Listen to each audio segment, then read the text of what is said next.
John, well done. A good win against a very dangerous opponent in Zhou Yuelong. You must be delighted. Very happy. I've lost the last couple against Zhou. Player I always rate really highly. I've rated him really highly ever since I've first seen him hit a ball. So, a great result for me. I remember a couple of years ago there was some talk of him. I think he sort of approached you and talked about maybe at some point in the future you could maybe mentor him or help him. Is that something that you would still sort of think about in the future? Who knows? But I really like him as a boy as well. I love him as a player, but I like him as a boy. So, listen, who knows what's going to happen in the future? But if I did go down that sort of route, he would be a player I would love to do some work with, I'm sure. And do you think he has the potential to, I mean, obviously he's done a lot so far, but he's still to kind of make that step and start winning events and things. Do you think he's someone who could really be a big force in the tour in the future? I think so. He's got every trick in the book. I do know he was using a new cue there, because obviously I was using the same sort of brand as the cue as him last season, and he's changed his cue. So obviously that's quite difficult to get used to, I'm sure, at the start of the season. But no, he's a great young player. You said in an interview with Rob Walker before this season that for the first time you could kind of envisage hanging up the cue and an end of the career in the future, or in the nearish future.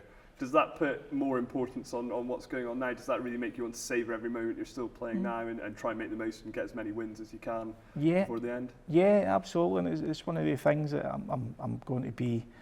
I think I'm in the borderline to even qualify for the Crucible this year, so that's something that I would really love to try and rectify. But obviously, if you do okay in the tournaments, that will take care of itself. But if I'm going to be playing for maybe another 2 or 3 seasons, I wouldn't like to be not involved in the big events. I would still love to be involved in like the Masters and be seeded for the Worlds, and even next week we're going to Shanghai Masters, the top 16. They're big events that you wouldn't really want to be missing out, and if you have only got a few more years left. So I'll be trying my best. Yeah, does that put a little bit of a different complexion on the season? Yourself and a few other the big players didn't win tournaments last season, and I suppose that changes the ranking situation. There's a lot on the line for a lot of the top guys in the top 16 this year. Yeah, I know. Now, God, someone pointed out to me, Neil Robertson is a way down.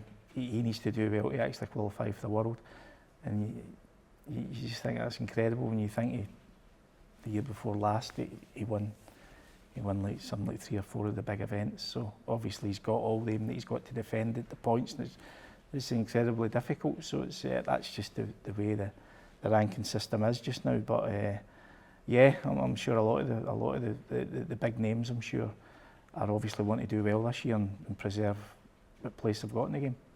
And up next will be either Sean Murphy or Ross Muir.